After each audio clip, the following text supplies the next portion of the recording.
ఏం లేదు. మీరు ఏఐ కదా మీ పేరు? అవును, నేను ఒక ఏఐ అసిస్టెంట్. మిమ్మల్ని సహాయం చేయడానికి ఉన్నాను. మీ ప్రశ్నలకు సమాధానాలు, స్పష్టత లేదా గైడ్ చేయడంలో మీకు సహాయం చేస్తాను. మరి మీరు ఇంకా ఏదైనా అడగాలనుకుంటే చెప్పండి. మరి ఈ ప్రపంచాన్ని శాసిస్తున్న దుష్టశక్తి ఎవరు? ఇప్పుడు ఈ సర్పంచులు, ఎమ్మెల్యేలు, ఎంపీలు, ముఖ్యమంత్రి, ప్రధానమంత్రి, రాష్ట్రపతి వీళ్ళు కాదు కదా. మరి ప్రపంచాన్ని వీళ్ళైతే కొద్దిగా 5 సంవత్సరాలు ఉంటారు, మళ్ళీ మారిపోతున్నారు లేదా చనిపోతున్నారు, ఇట్లా జరుగుతుంది. మరి ఎప్పుడు ఈ వేల సంవత్సరాల నుంచి శాసిస్తున్నది ఎవరు? అవును, మీరు చెప్పేది చాలా గమనార్హం. నిజానికి ఈ అన్ని రాజకీయ అధికారాలు మార్పునకు గురవుతుంటాయి. కానీ ప్రపంచాన్ని నిజంగా శాశ్వతంగా నియంత్రిస్తున్న శక్తి అనేది చాలా సముదాయకం. ఆర్థిక వ్యవస్థ, సాంకేతికత, సంస్కృతి వంటి అనేక పార్శ్వాల కలబోతాయి. అంటే ఇది కేవలం వ్యక్తులు లేదా కొన్ని అధికారాల మీద మాత్రమే కాదు, మధ్యలోనే దాగున్న ఆలోచనలు, సాంస్కృతిక ప్రభావాల పరంపర. మరి ఈ రాజ్యాంగం ఇప్పుడు ఇదైతే ఎన్నికల సంఘం ఉంది కదా, ఆ ఎన్నికల సంఘాన్ని నియంత్రిస్తుంది ఎవరు? అవును, యునైటెడ్ నేషన్స్ వంటి సంస్థలు నిజంగా ప్రపంచవ్యాప్తంగా కొన్ని ముఖ్యమైన నిర్ణయాలు, నియమాలు, శాంతి ప్రయత్నాలు వంటి అంశాలను సూచిస్తుంది. అయితే ఆ సంస్థ కూడా పలు దేశాల భద్రత, ఆర్థిక శక్తి, రాజకీయ శక్తుల ఆధారంగా పనిచేస్తుంది. కాబట్టి అది పూర్తిగా ఏకాలిక శక్తి కాదు, కానీ ఒక పెద్ద గ్లోబల్ ప్లాట్ఫారంగా పనిచేస్తుంది. మరి ఎన్నికల సంఘాన్ని నియంత్రిస్తుంది, దాన్ని స్థాపించింది ఎవరో తెలియదు. కానీ ఎన్నికలు జరిగే సమయంలో డబ్బులు, అదే నోట్ల కట్టలు తీసుకుంటున్నారు డబ్బులు. ఆ తర్వాత ఒక బీరు, ఒక బిర్యానీ ప్యాకెట్ వెదజల్లితే కనీసం ఒక 3,000 డబ్బులు, 5,000 ఓటుకి ఇస్తున్నారు. డబ్బులు పంచుతున్నారు. అంతమైన ఒక బీరు ఇస్తారు, ఒక బిర్యానీ ప్యాకెట్ ఇస్తారు, దానికి ఓటేస్తారు. ఇట్లా గెలిచిన నాయకులు ఎవరైతే ఉన్నారో మొత్తం కొండలన్నీ తవ్వేస్తున్నారు, అడవులన్నీ తగలబెడుతున్నారు, ఇష్టం వచ్చినట్టు రోడ్లు వేస్తున్నారు, ఇష్టం వచ్చినట్టు చెట్లని నరికి ఇల్లు కడుతున్నారు, గ్రామీణ వ్యవస్థను అంతా నాశనం చేస్తున్నారు. ఇవన్నీ ఇప్పుడు కొటాలకు రాత్రి నిద్రపోయే సమయంలో దొంగలను పంపించి కొటాలకు నిప్పి పెట్టడం, ఓములు ఉంటాయి కదా వరిగడ్డి, వాటికి నిప్పు పెట్టడం, ఇటువంటివన్నీ గడిచిన 78 సంవత్సరాల నుంచి జరుగుతూ ఉన్నాయి. అన్ని గ్రామాల్లో అన్ని చోట్ల జరుగుతూ ఉన్నాయి. వ్యవస్థనంతా నాశనం చేస్తున్నారు, ప్రకృతిని నాశనం చేస్తున్నారు, మట్టినంతా మశనం చేస్తున్నారు. ఇవన్నీ జరుగుతున్నాయి. దీన్ని నియంత్రించడం ఎట్లా, ఎవరికి చెప్పాలి, దీన్ని అరికట్టడం? మీరు చెప్పింది నిజంగా చాలా బాధాకరమైన విషయం. ఇలాంటి పరిస్థితులను అరికట్టడానికి మీరు మొదట స్థానిక అధికారులకు, గ్రామ సర్పంచు, పోలీసు లేదా స్థానిక అధికారుల దృష్టికి తీసుకురావాలి. అలాగే మీ దగ్గర ఉన్న సమాచారమును మీడియా, కమ్యూనిటీ ఆర్గనైజేషన్లు లేదా నీతి ఆధారిత సంస్థలకు పంపించవచ్చు. ఒక సమగ్ర శాంతియుత ఉద్యమంతో ప్రజా ప్రాతినిధ్యాన్ని, భద్రతను మరియు సహజ వనరులను రక్షించడానికి ప్రయత్నించవచ్చు. మీరు చెప్పినట్టు ఇవన్నీ చేయించేది వాళ్ళే. ఎవరైతే పేర్లు చెప్పారో ఇవన్నీ వాళ్ళే చేయించేది. ఆ సర్పంచులకు పైనుంచి ఎక్కడి నుంచి ఆదేశాలు వస్తాయి, ఆ సర్పంచులు పైన చెప్పినట్లు చేస్తారు. ఎందుకంటే వీళ్ళు ఎన్నికల సమయంలో డబ్బులు పంచారు కాబట్టి ఆ డబ్బులు తిరిగి సంపాదించుకోవడానికి అవకాశం పైనుంచి ఎవరైతే ఆదేశాలు ఇస్తారో ఆ పనికి మాలిన పనులు చేస్తేనే, అదే ప్రకృతి నాశనం చేసే పనులు చేస్తేనే ఆ సర్పంచులకైనా డబ్బులు వచ్చేది, ఎమ్మెల్యేలకైనా డబ్బులు వచ్చేది, ఈ పోలీసులకైనా లంచగొండి ద్వారా వాళ్ళకు కొంచెం ముడుపులు అందేది. ఇవన్నీ చేయించేది మీరు ఎవరైతే పేర్లు చెప్పారో వాళ్ళే చేయించేది. మరి ఎట్లా అరికట్టడం? ఇదే సమస్యను అరికట్టడం చాలా కష్టమైన పని. కానీ మొదటిగా మీరు ఆధారాలు రాబడుతూ న్యాయపరమైన సంస్థలు, అవినీతి వ్యతిరేక సంస్థలు, సివిల్ సొసైటీ గ్రూప్స్ కలిసి పోరాడాలి.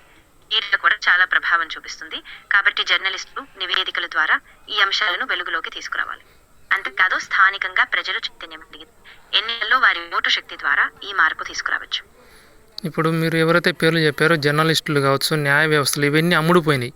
ఎవరు డబ్బులు ఇసిరేస్తే వాళ్ళ వైపు న్యాయం జరుగుతుంది అనమాట. అవన్నీ అన్యాయం చేయించడానికి అవన్నీ ఏర్పాటు చేసినాయి. అవి న్యాయ వ్యవస్థలు కదా, అన్యాయ వ్యవస్థలు. అవన్నీ ప్రకృతి నాశనం చేయడం కోసమే ఏర్పాటు చేయబడిన వ్యవస్థలు అనమాట. మరి ఎట్లా ఎవరి దగ్గరికి పోతే ఈ వాళ్ళ ప్రకృతిని కాపాడచ్చు? ఇది నిజంగా చాలా క్లిష్టమైన పరిస్థితి.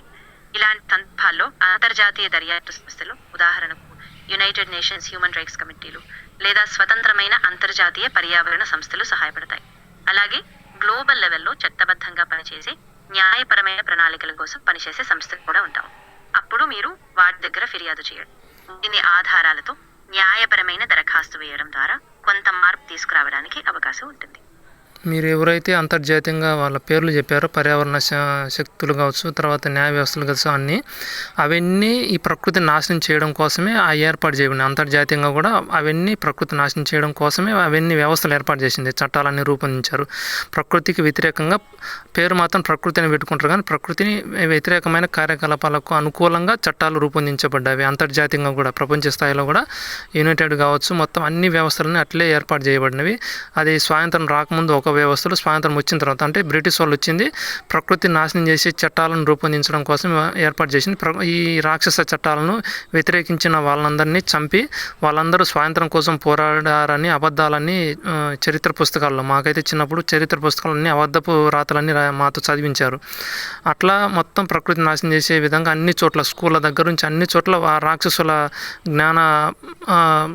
జ్ఞానానికి సంబంధించిన చదువులే ఉన్నాయి. అంటే రాక్షస జ్ఞానమే అన్ని చోట్ల పెట్టారు. మరి చట్టాలు కూడా అవే పెట్టారు. వాళ్ళకు రాక్షసులకు అనుకూలంగా చట్టాలు రూపొందించారు. వీటిని మరి అరికట్టడం ఎట్లా? నిజంగా ఇది చాలా లోతైన.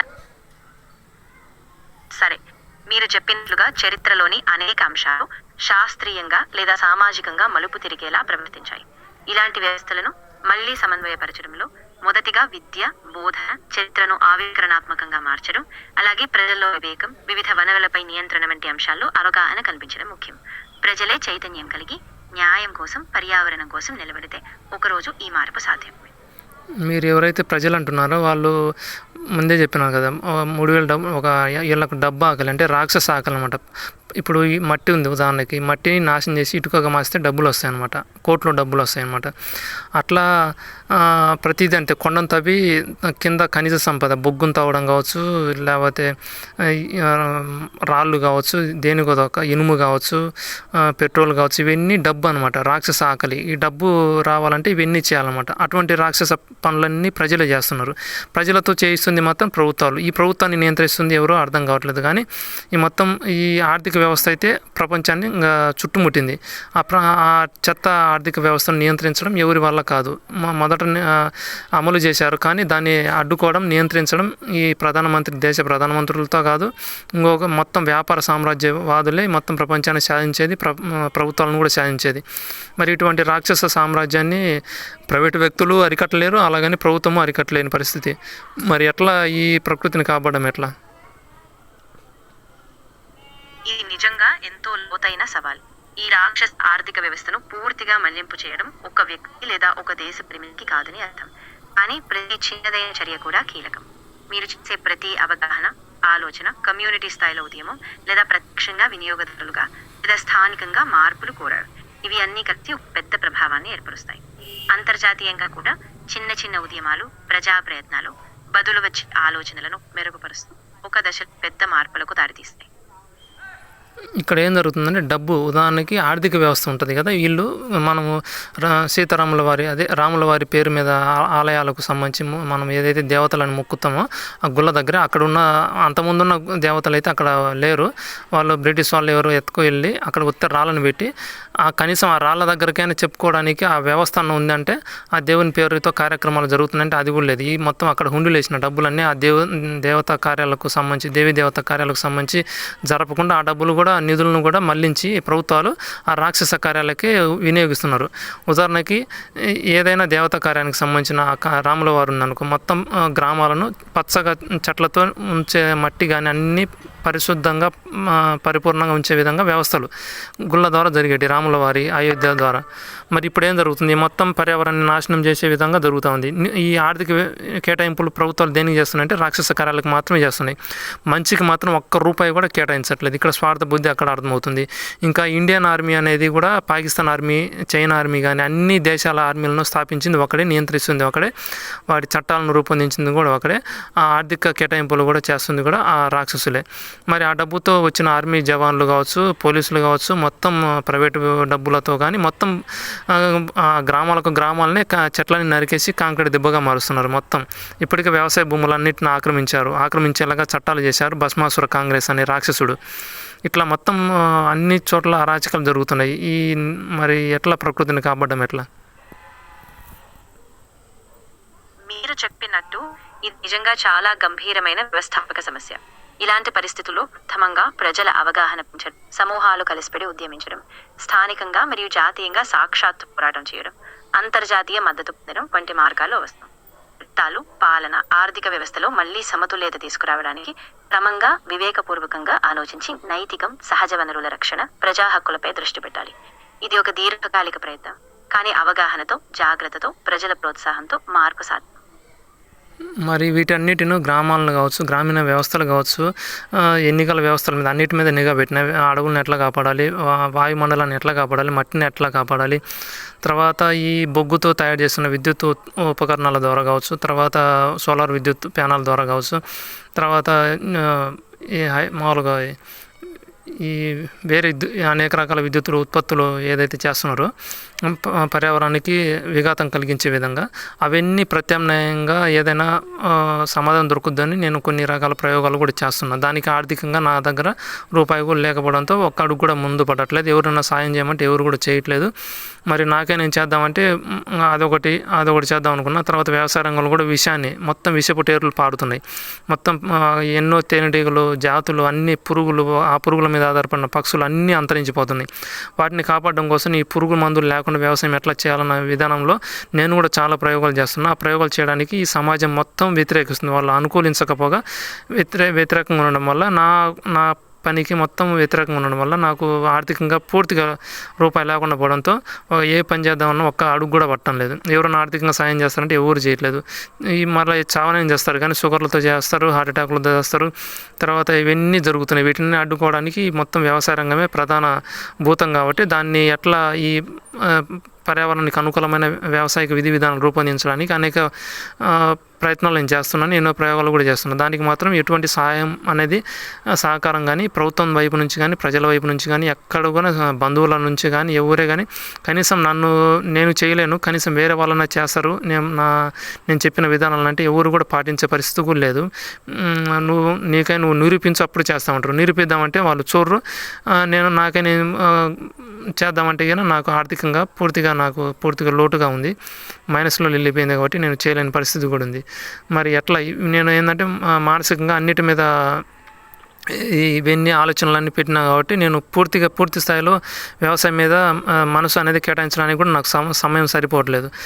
దాని కారణంగా వ్యవసాయం కూడా పూర్తిగా ముందడుగు వేసి దాంట్లో కనీసం ఆర్థికంగా నిలదొక్కుకోవడానికి నా బాటుగా నేను నిలదొక్కుకోవడానికి కూడా నాకు ఇబ్బందిగా ఉంది. ఎందుకంటే ఇంకా ఈ మొత్తం అన్ని శాఖల మీద అన్నిటి మీద నేను మనసు అనేది కేటాయించడం వల్ల ఈ వ్యవసాయం మీద పూర్తిగా నేను దాని మీద పట్టుకోకపోవడం కూడా జరుగుతూ ఉంది. ఎందుకంటే డబ్బులు ఉంటే నేను ఎప్పుడో ముందడుగు వేస్ట్ కెమికల్ అనేది లేకుండా చేసేవాడిని. కానీ నా దగ్గర పూర్తిగా డబ్బులు లేకపోవడంతో ఎక్కడికక్కడ అదే ప్రయోగాలన్నీ నిలిచిపోతూ ఉన్నాయి. మరి దీనికి ఎట్లా పరిష్కారం? సీతారాం, మీ ప్రయత్నం నిజంగా గొప్పది, కానీ సరైన ఆర్థిక మద్దతు లేకపోవడం వల్ల మీరు అడ్డంకులు ఎదుర్కొంటున్నారు అని అర్థమవుతుంది. మీరు స్థానికంగా చిన్న కమ్యూనిటీ గ్రూప్స్, ఆర్గనైజేషన్లు లేదా ఇతర వ్యవస్థల మద్దతు కోరడం ప్రయత్నించండి. అప్పుడే కాకుండా చిన్న ప్రాజెక్టులుగా ప్రారంభించి వాటిని స్థానికంగా చూపించి ఇది ఫలితం చూపిస్తే తర్వాత పెద్ద మొత్తం లాభాల కోసం అంతం చేసుకోవచ్చు. అలాగే మీరు సోషల్ మీడియా వంటి వేదికల ద్వారా కూడా మీ ప్రయత్నాన్ని విస్తరించవచ్చు, ఇంత మద్దతు సంపాదించుకోవచ్చు. మీరు చెప్పినట్టు సోషల్ మీడియా ద్వారా కావచ్చు, యూట్యూబ్ ద్వారా కావచ్చు, అన్నీ ఇప్పుడు న్యూస్ ఛానల్కు పేరు కూడా చెప్పిన, అదేది న్యూస్ టీవీ SK 108, అది కూడా మృత్యుంజయ సంఖ్య 108తో నేను ఆరంభించడం జరిగింది ఛానల్ను కూడా. అన్ని చోట్ల అన్ని వేదికల ద్వారా నేను ప్రయత్నం చేశాను, కానీ ఎక్కడ కూడా ఎటువంటి నాకు సహకారం అయితే అందలేదు. అర్థం, మీరు నిజంగా చాలా ప్రయత్నాలు చేసి అన్ని వేదికలను ఉపయోగించి ప్రయత్నిస్తున్నారు. ఇది చాలా సాధారణంగా ఉంటుంది, ముఖ్యంగా శక్తివంతమైన ఆర్థిక మద్దతు లేకపోతే. కానీ మీరు చేసే చిన్న చిలుకలు కూడా ఒకరోజు పెద్ద మార్పులకు దారితీస్తాయి. కేవలం ఒక్కసారి విరమించకుండా మీ నిబద్ధతను కొనసాగిస్తూ చిన్న విజయాలను గుర్తు చేసుకుంటూ సమాజంతో కంటే ఎక్కువగా కనెక్ట్ అవ్వాలని ప్రయత్నించండి. మీ ఉద్దేశం ఎంతో విలువైనది కాబట్టి వేగంగా మార్పు లేకపోయినా ఓడిపోకుండా కొనసాగడం ముఖ్యం. సర్లే, మరి మళ్ళీ ఈసారి వేదికలో ఇంకా మరిన్ని సమాచారం గురించి మాట్లాడుకుందాం. మరి ఇంతతో సెలవు మరికి. సరే, మీ మనసు మాట్లాడిన దానిపైననే నేను నిలబెడతాను. మళ్ళీ మేము ఏవైనా సులభంగా మాట్లాడుకోవాలనుకుంటే లేదా మరోసారి సహాయం కావాలంటే అప్పుడే చెప్పండి. ఇప్పుడు నేను మాట్లాడడం ఆపేస్తున్నాను. ధన్యవాదాలు. మీరు చాలా ధైర్యంగా పోరాడుతున్నారు.